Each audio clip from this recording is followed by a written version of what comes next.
네, 반갑습니다. 떠먹이는 세포의 덫의 박세준 세무사입니다. 오늘 연말 영상 끝장내기 10번째 시간으로 특별세액공제 중에서 보험료세액공제랑 의료비 세액공제에 대해서 공부하도록 하겠습니다. 저희가 이제 거의 다 연말 영상에 대해서 공부를 다 했죠. 자, 그런데 이제 특별세액공제가 남았어요. 이 특별세액공제가 조금 복잡하고 요건이 까다롭습니다. 그래서 오늘이랑 다음 시간에 걸쳐서 제가 올려드릴 거예요. 좀 어려운 부분이 있으니까 잘 따라와 주셨으면 좋겠습니다. 자, 그런데 이 특별세액공제는 말 그대로 보험료, 의료비, 교육비, 기부금 이 네 가지를 합친 거를 그냥 특별세액공제라고 하는 겁니다. 그런데 이제 부양가족인 경우에도 요건이 된다. 그럼 당연히 근로자 본인의 그 세액공제로 세액공제가 될 수 있는 거예요. 자, 배우자도 가능하고 특히 비속도 가능하고 존속도 가능하고 형제 자매도 가능합니다. 단 요건이 충족이 돼야 됩니다. 자, 요건이 있어요. 소득요건이랑 연령요건이 있는데요. 자, 인적공제에서 소득요건이 연령요건도 당연히 연결이 되는 겁니다. 그런데 지금 당연히 그거를 듣고 오라고 말씀을 드려도 안 들으시는 분들이 있죠. 그래서 빠르게 복습할게요. 자, 인적공제에서 어떻게 공부했어요? 여기서 연령이랑 소득요건이 충족돼야 된다. 이거 지금 세액공제, 지금 특별세액공제에서 똑같은 겁니다. 연령이랑 소득요건. 자, 연령요건 먼저 볼게요. 연령요건은요, 나이라 그랬죠. 나이는 무조건 법에서, 세법뿐만 아니라 법에서 무조건 만 나이라고 말씀을 드렸습니다. 그쵸?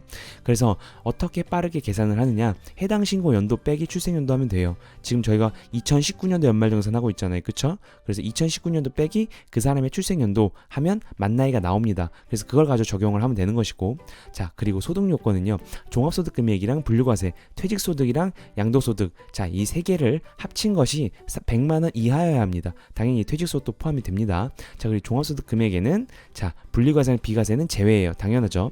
그리고 그래서 이 소득 금액, 수익에서 비용을 뺀 것이 소득 금액입니다. 이 합산하는 금액이 또 이제 기준이 있죠. 이게 궁금하신 분들은 인적공제 편을 가서 듣고 오시기를 추천드려요. 카드 올려놓을게요. 자, 그래서 총금액, 즉 근로소득만 있는 자는 총금액 500만 원 이하인 자도 됩니다. 그래서 총금액 500만 원이면 근로소득공제를 350만 원에서 근로소득 금액이 150만 원이에요. 그렇죠? 그래서 근로소득만 있는 자는 150만 원까지 가능하다라고까지 저희가 공부를 했어요. 그래서 자, 사람마다 다른데 부양가족마다 배우자는 연령 요건이 필요 없다 그랬고, 부양가족은 자 이제 각각 다르다 그랬잖아요. 존속은 60세 이상이어야 되고, 비속은 20세 이하여야 되고, 입양자는 20세 이하, 형제자매는 60세 이상이거나 아니면 20세 이하, 수급자는 필요 없고, 자, 그리고 위타동도 세법상으로는 연령이 제한되어 있지 않다고 말씀을 드렸고, 소득요건이 다 있다고 말씀을 드렸어요.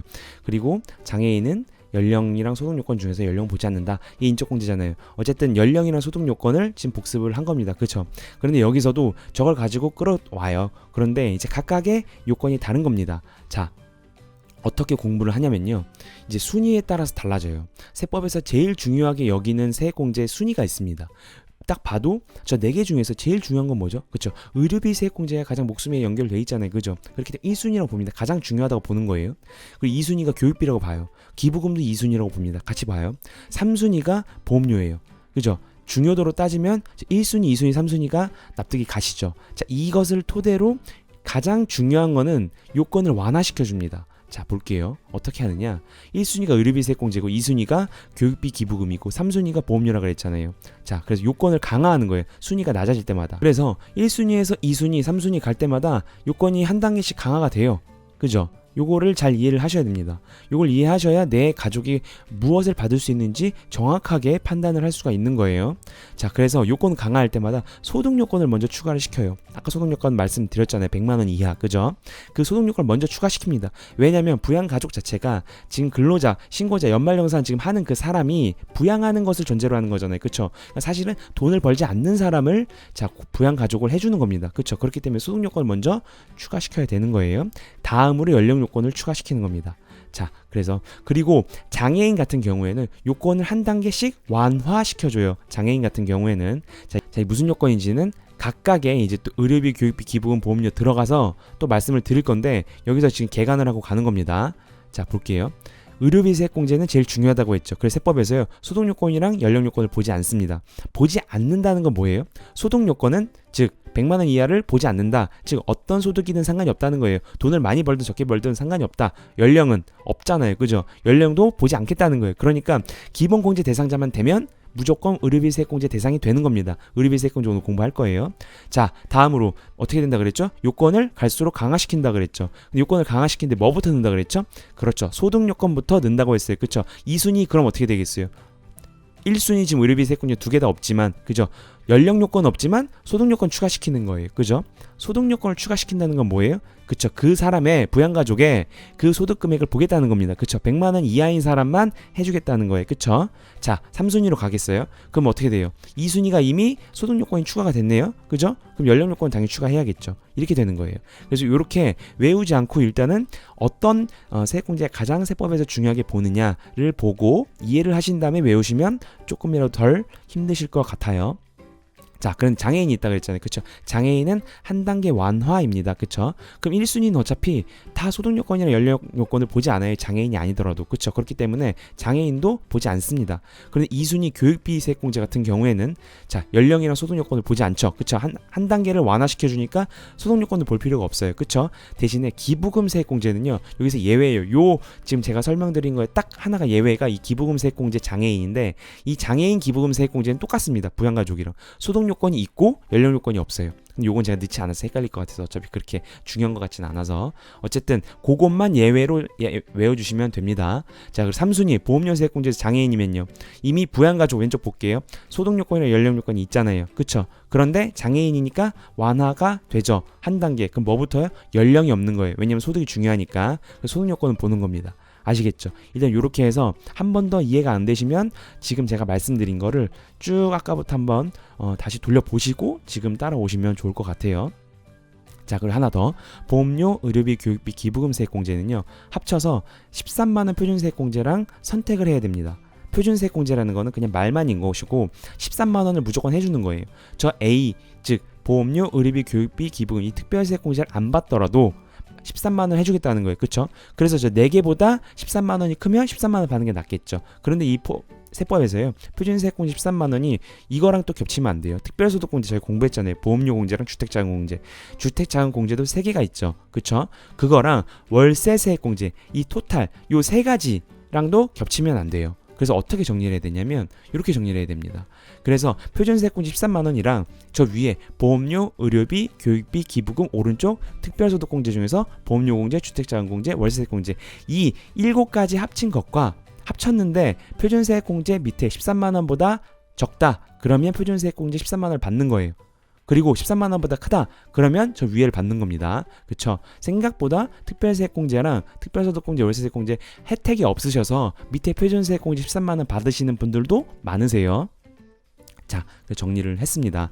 자, 이제 특별세액공제 들어갈 건데요. 어렵죠? 그렇기 때문에 다시 한번 숨을 돌리시고, 자, 돌리셔서 한번 더 복습하고 오시기를 추천드리겠어요. 자, 그리고 공제 대상액을 공부할 겁니다. 그리고 그 공제 대상액에다 공제를 곱하면 세액공제액이 나오겠죠. 자, 그래서 이렇게 공부를 할 겁니다. 순서대로. 자, 첫 번째로 보험료 세액공제예요. 보험료 세액공제의 공제 대상액은요, 보장성 보험료랑 장애인 전용 보험료랑 저축성 보험료입니다. 세법에서는 저축성 보험료는 자, 세액공제의 대상이 아니에요. 자, 그리고 공제 대상액은요, 무조건 현금주의입니다. 현금을 나간 그 해에 공제를 해주는 거예요. 원칙적으로 사실 세법이나 회계적으로 봤을 때는 발생주의로 해서 그 달마다 나오는 그것이 맞는 것이지만 이 보험료 세액공제에서는 현금주의로 하게 되어 있습니다. 세법에서, 소득세법에서. 자, 그리고 보장성 보험료에는 임차보증금, 반환보증보험, 이 보증금 3억 원 이하 2018년도에 들어왔어요. 요것도 당연히 됩니다. 그리고 다 보장성 보험료랑 장애인 전용 보험료 100만 원 한도예요. 그렇기 때문에 만약에 장애인이 없으면요, 100만 원이죠. 뒤에서 보겠지만 공제율 12%거든요. 100만 원 곱하기 12%에서 12만 원밖에 안 되는 겁니다. 자, 그럼 볼게요. 아까 보험료 세액공제는 몇 순위였어요? 아까 1순위, 2순위, 3순위 중에서 3순위였죠. 3순위면 자, 장애인이 아니면 소득이랑 연령 요건 3개 다 충족된다고 아까 공부를 했어요. 그러니까 소득도 보고 연령도 보는 거예요. 그쵸? 소득도 100만 원 이하여야 되고, 연령도 자, 존속 같은 경우에는 60세 이상이어야 되고, 비속 같은 경우에는 20세 이하여야 됩니다. 그쵸? 그 요건을 다 보겠다는 거예요. 그 부양가족에 해당하는 보험이다. 그러면 저 100만 원에 들어가는 겁니다. 무조건 근데 100만 원 한도예요. 자, 그리고 장애인 같은 경우에는 완화해주죠. 한 단계. 연령을 보지 않습니다. 자, 그래서 이렇게 했으면 보장성 보험료는 12%고요. 장애인 보험료는 15%까지 해줘요. 자, 그래서 토탈 받을 수 있는 것은 100만 원 곱하기 12%랑 장애인이 있다면 100만 원 곱하기 15%인 거예요. 그래서 보험료 세공제도 크지 않습니다. 아무리 많이 보험을 해도 자동차 보험이건 생명보험을 가입하건 어쨌든 100만 원 한도예요. 자, 그래서 의료비 세액공제, 의료비 세액공제는 2019년도에 개정사항이 있죠. 실손 의료비 보험 수령액 제외예요. 이거 원래 당연히 제외했어야 되는 게 맞는 겁니다. 논리적으로, 세법적으로 당연히 맞는 건데, 이 2019년도부터 이제 홈택스에 마이 NTS 들어가시면 이제 나온다고 해요. 그래서 그 금액 무조건 빼야 됩니다. 왜냐면 예를 들어서 100만 원을 의료비를 냈는데 예를 들어서 100만 원을 다 돌려받는다. 그럼 내가 지금 지출한 금액은 없는 거죠. 그렇기 때문에 실손 의료비 보험금 수령은 당연히 제외가 돼야 되는 거예요. 근데 이제까지 제외가 안 됐죠. 원래는 제외하고 신고를 하는 게 원칙입니다. 근데 2019년도 올해부터는 무조건 제외하셔야 돼요. 이제 뜨기 때문에. 자, 그리고 산후조리 비용 1회당 200만 원 한도까지 됐어요. 단 총금액 7천만 원 이하인 자만 됩니다. 7천만 원 초과인 사람은 또 이 산후조리 비용 1회 200만 원 인정 자체가 안 돼요. 요번에 이 두 개가 개정이 됐습니다. 요 참고하시고요. 자, 의료비 세액공제는 몇 순위죠? 그쵸, 1순위죠. 그렇기 때문에 가장 중요한 거기 때문에 소득요건, 연료요건 보지 않아요. 자, 그런데 전제 조건이 기본 공제 대상자가 될 수 있는 사람이에요. 이게 무슨 말이냐 볼게요. 본인 배우자 공제 대상 돼야 안 돼요? 기본 공제 대상자 되죠. 그쵸, 존속 돼야 안 돼요? 되죠. 형제 자매 돼야 안 돼요? 됩니다. 자, 비속 입양자, 수급자, 이탁자 다 아까 봤잖아요. 그죠? 다 돼요. 근데 만약에 이모 돼야 안 돼요? 이모 기본공제 대상자의 전제 조건이 돼야 안 돼요? 안 돼요. 삼촌도 안 됩니다. 이런 사람들은 소득요건, 연령요건이 없다 하더라도 기본공제 대상자가 안 되죠. 그렇기 때문에 이런 사람들은 안 되는 거예요. 의료비 세액공제. 이거 되게 만약 조카 거 되냐 물어보는 사람도 있었어요. 조카 거 당연히 안 되죠. 조카 거는 기본공제 대상자가 안 되는데, 그쵸? 그러니까 전제가 기본공제 대상자이어야 됩니다. 소득요건이랑 연령요건 보지 않지만. 자, 예를 들어서 볼게요. 아버지가 나이가 65세입니다.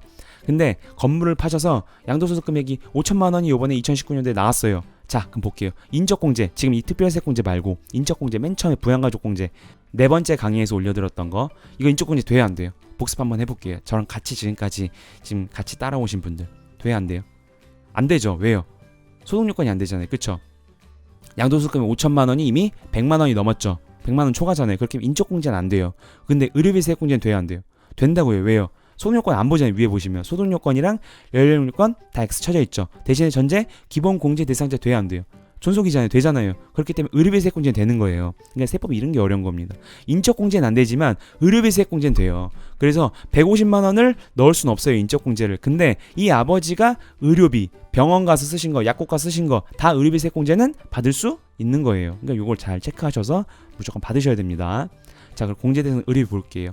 진짜 진료, 질병 당연히 되죠. 병원비, 치료 요양을 위한 한약 포함됩니다. 장애인 보장 및 의료기구 구입 또는 임차 비용 되고요. 시력 보정 안경 콘택트 구입비 1인당 50만 원도 됩니다. 아직도 그 국세청 홈택스에 안 잡히는 것들도 있어요. 그럼 그걸 따로 제출하셔야 됩니다. 그리고 보청기 되고요. 산후조리 비용 아까 말씀드렸죠. 200만 한도. 자, 2019년 개정사항 들어왔어요. 단 총금액 7천만 원 이하인 사람만 됩니다. 공제 제외 볼게요. 성형수술 이런 거 안 돼요. 미용 안 되고 건강증진 안 돼요. 국외소재 의료기관 그러니까 다른 나라에 가서 쓴 의료비는 안 돼요. 그죠? 자, 공제 대상액을 이제 어떻게 하냐면요. 좀 저렇게 부양가족들이 의료비 세액공제 가능한 의료비 지출을 했잖아요. 그런데 그거를 구분을 합니다. 어떻게 하냐면 일단 난임시술비가 있으면 먼저 구분을 하고요. 본인 등 의료비를 일단 구분을 해요. 그리고 기타 의료비 세 가지 항목으로 구분을 합니다. 자, 어떻게 되는 거냐면 본인 등 의료비는요. 본인 즉 자기 지금 근로소득자 연말정산 하는 사람 그뿐만이 아니고 경로우대자 65세 이상인 사람 거, 장애인 거, 중증질환자, 난치성 질환자, 결핵환자 요 6가지의 경우를 본인 등 의료비 두 번째 항목으로 넣는 거예요. 합산을 시키고 나머지 기타 의료비 이외의 부양가족 지출은 기타 의료비를 빼는 겁니다. 그래서 한도를 적용을 하는 거예요. 적용률이 다르기 때문에. 그래서 난임수술비는 20%, 본인 등 의료비는 15%, 기타 의료비도 15%인데 자, 이제 지금부터 이제 한도가 이제 중요한데 어려워요. 그래서 요걸 굳이 들으실 필요 없으신 분들은 요번 강의는 여기서 끝내시면 되고 끝까지 공부하실 분들은 아니면 실무자이시거나 끝까지 들으셔야 됩니다. 자, 한도가 있어요. 한도가 자 이렇게 되어 있는데 이거 복잡하죠. 기타 의료비 빼기 총금액의 3%랑 700만 원 작은 거 중에서가 한도다. 알고 계실 때 자 이제 계산하는 방법은 신용카드 소득공제랑 똑같아요. 자, 사용 금액이 있고 차감액이 있고 총금액의 3% 빼는 거고 대상액 공제율, 자 공제 대상액 요 계산 툴로 계산을 하시면 됩니다. 신용카드 소득공제랑 똑같죠. 자, 그래서 1903%를 요 순서대로 빼주면 되는 거예요. 자, 볼게요. 1900이 5천만 원인 사람이 있습니다. 그럼 1903%는 150만 원이죠. 근데 의료비 지금 지출을 봤더니 전체 사용액 토탈 봤더니 700만 원이에요. 자, 볼게요. 700만 원 이렇게 썼습니다. 1903% 어떻게 빼죠? 순서대로 뺀다고요. 150만 원을 먼저 기타 의료비에서 빼는 거예요. 그쵸? 그러면 자, 이제 본인이랑 난임수를 뺄 게 없죠. 그래서 200만 원, 300만 원 살아남고요. 자, 기타 의료비에서는 200만 원에서 150만 원 뺐으니까 50만 원이 남아요. 그쵸? 자, 이제 공제율이 20%, 15%, 15%잖아요. 그쵸? 그래서 자, 각각 공제율 곱하면 40, 45, 77만 5천 원이 나와요. 그쵸? 그래서 92만 5천 원이 의료비 세액공제로 자, 이 사람은 받을 수가 있는 겁니다. 그쵸? 꽤 크죠? 의료비 세액공제도 큽니다. 자, 한 가지만 더 공부할게요. 예를 들어서 공부하도록 할게요. 자, 1900 1억 7천만 원인 사람이 있어요. 그럼 1900의 3%네요. 510만 원이에요. 그쵸? 저걸 빼야 되는데 전체 사용 금액 아까 700만 원 똑같이 보겠습니다. 자, 이렇게 썼어요. 1900 3%면 얼마 빼야 돼요? 510만 원 빼야 되죠. 200만 원 빼고 화살표 방향대로 빼는 겁니다. 자, 300만 원 빼고 자, 이제 나머지 10만 원 남았죠? 10만 원 나임시술비에서 빼겠네요. 그래서 190만 원이고 없어요. 그쵸? 그래서 38만 원만 받을 수가 있는 거예요. 제가 좀 빨리 설명을 드렸는데 요 툴로 계산을 하면 자, 이제 한도까지 적용을 해서 내 의료비 세액공제가 어떻게 계산되는지 자, 이제 계산을 할 수가 있습니다. 자, 그래서 조금 제가 빨리 설명해 드렸는데 자, 오늘 강의를 어떻게 보면 개간인데 특별세액공제가 되게 복잡하고 어려워요. 그래서 시험 문제 푸는 것도 어렵고 실무할 때도 이게 많이 헷갈립니다. 그래서 오늘 제가 말씀드린 그 개간한 것들을 잘 복습을 하시고요. 오늘 강의를 복습하셔야 다음 시간에 또 공부할 교육비랑 또 기부금 세액공제를 따라오실 수가 있습니다. 자, 그래서 오늘 보험료 의료비 세액공제까지 공부를 했고 다음 시간에는 교육비 기부금 세액공제를 공부하도록 하겠습니다. 네, 지금까지 떠먹이는 세법의 덫의 박세준 세무사였습니다. 감사합니다.